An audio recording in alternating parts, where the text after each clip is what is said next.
The video you are about to see is for entertainment purposes only. If you would like to learn self-defense or any martial art, please seek the instruction of a certified instructor.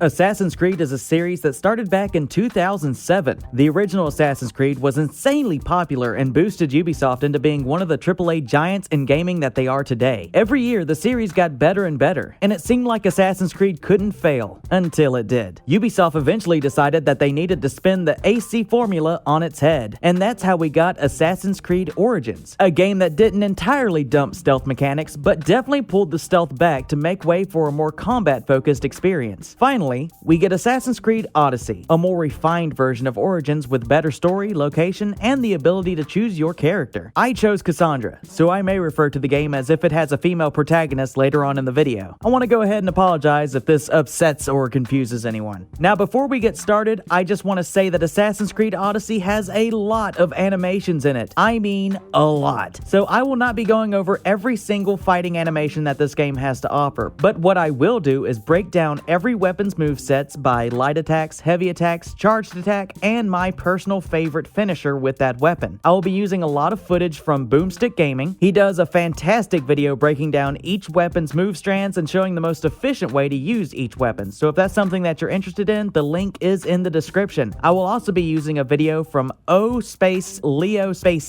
where he demonstrates every single finisher in the game. Link to that video is also in the description. So without further ado, let's learn how to fight like Kassandra or Alexios. Assassin's Creed Odyssey is a game of spacing, moving in and out of your opponent's range while delivering damage and trying not to be overwhelmed by too many opponents. The tools you are given to do this are a quick step, a roll, and a parry. The quick step is fairly simple to translate to real life. You just have to make sure that you step with the foot in the direction that you are going first. For example, if you're moving left, you will pick up your left foot first. The roll is also fairly simple. We have covered rolling in previous fight-like videos, and I even have a tutorial of it on my channel, so if you want to know more about rolling, please go watch those.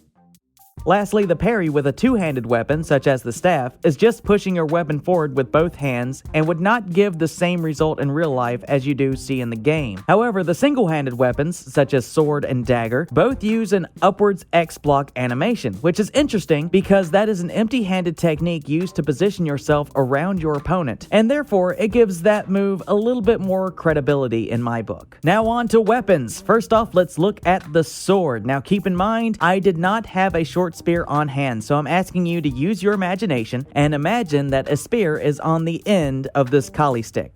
Thanks. The light attacks of the sword are quick slashes using the sword and spear, and at some points both.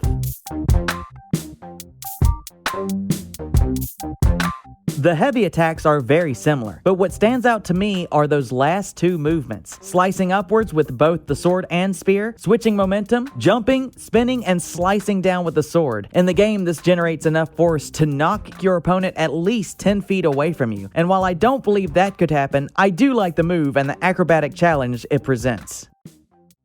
The charged attack with the sword is a simple upward slice. Something strange I noticed while putting this together is that Kassandra flips the sword to a reverse grip while it is charged, but when the move plays out, the sword is back to being in a normal grip. I don't know if this is a glitch or a developer oversight or what, I just thought it was weird, so I'd point it out. My favorite sword finisher is done with a reverse grip. You slice to the stomach, stab downwards with the sword and spear into the clavicles, and then you add a slice to the neck for good measure. This finisher reminds me a lot of a knife form in the World Tang Soo Do Association, Dengum Hyung.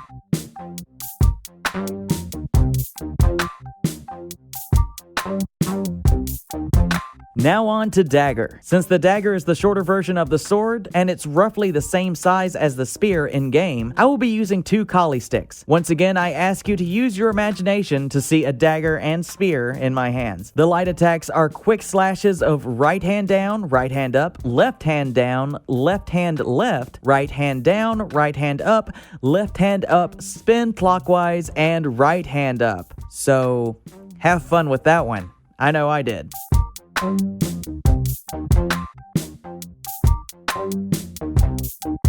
The heavy attacks are simply leaping forward and left and right down, leap again, right and left down, repeat. In game, this results in an infinite combo.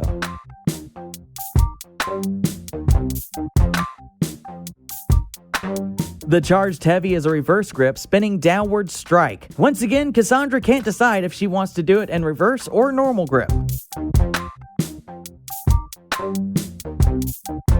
However, the finisher we are going to be doing for Dagger is in a for sure reverse grip. Dagger stabs the chest, spin, and spear stabs to the head or neck. It's not really clear which. The dagger takes out the backs of the opponent's legs and stabs backwards into the opponent's torso. I really like this one because slicing the backs of the opponent's legs will sever tendons that keeps that person standing, and stabbing into the torso at that angle bypasses the rib cage, sending the blade straight up into delicious vital organs. Now on to two-handed weapons, starting with the staff. The staff is a bit trickier, but if you slow it down and really break down the moves, you can get it. The light attacks of the staff are right and left horizontal strikes, spin yourself clockwise and downward strike, clockwise upward strike, switch momentum, and upward strike.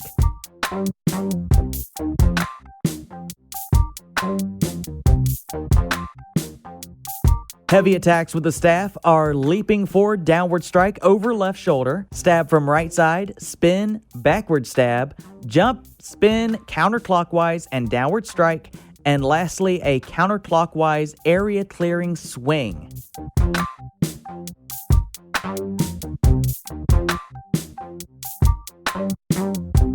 The staff definitely has my favorite charged attack. You jump up and you do an upwards and downward strike before landing.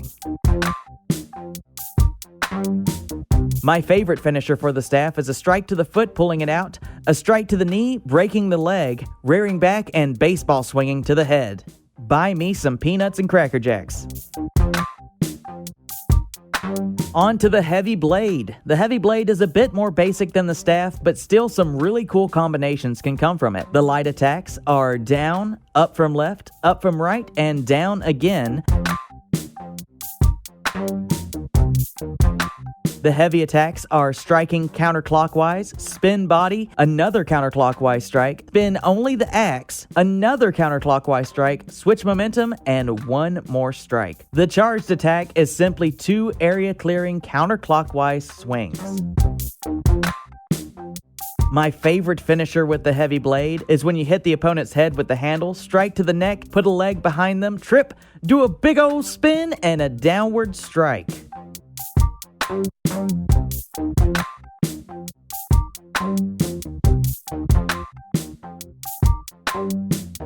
On to one of the more iconic weapons in the game. It's the spear, and it is a fantastic weapon for keeping an enemy at a distance. But the spear's normal attacks in-game don't give it many options for confronting multiple attackers at different angles. For example, the light attacks are stabbing forward twice from the right side, and then twice again from the left. The character often takes one hand off of the spear to better emulate the 300 movie, which this game takes heavy inspiration from. The one-handed spear pose, the Sparta kick, etc. It's all over the promotional footage for this game. However, I advise against this. The spear's heavy attacks are slower but more powerful stabs, all coming from the right side going directly forward. The last strike is from the very end of the spear, and the spear's charged attack is a giant spin that hits low and switches hands halfway through. Also, this is the only normal attack that spins, attacking more than just what's in front of the character. My favorite finisher for the spear is the stab through the torso, turn the spear downwards, and punch the opponent to the ground. It's just so brutal.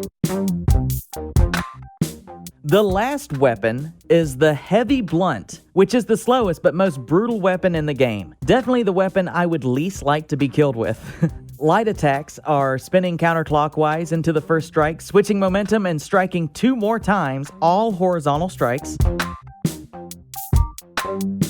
Whereas the heavy attacks are spinning counterclockwise, strike down, up, down, all vertical strikes. As you can see, Kassandra, or Alexios, takes one hand off of the weapon often. This honestly bugs me. Wielding something so big and heavy, one-handed significantly reduces your offensive and defensive capabilities. Whereas with the charge strike, it's a lunging forward, downward, two-handed strike. This has a lot of power, and this is how a heavy, blunt weapon should be wielded, in my opinion. My favorite finisher with this weapon is the block with the handle, strike down onto the head, jab to the stomach with the handle, and an upward strike to the head. Now that we've done all our homework, let's log into the Animus and fight like Kassandra and Alexios. My contact should be here by now. Kassandra! Alexios! How are you here? We're supposed to be dead. Malaka! I told you, my name is not Alexios. I am Demos. I don't understand. What is it that you want? Enough! Enough of your words! This is not the time for words. This is the time for action.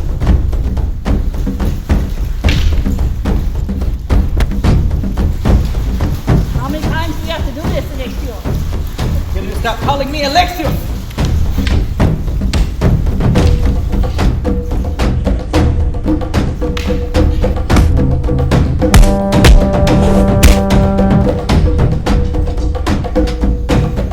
Your name is Alexios.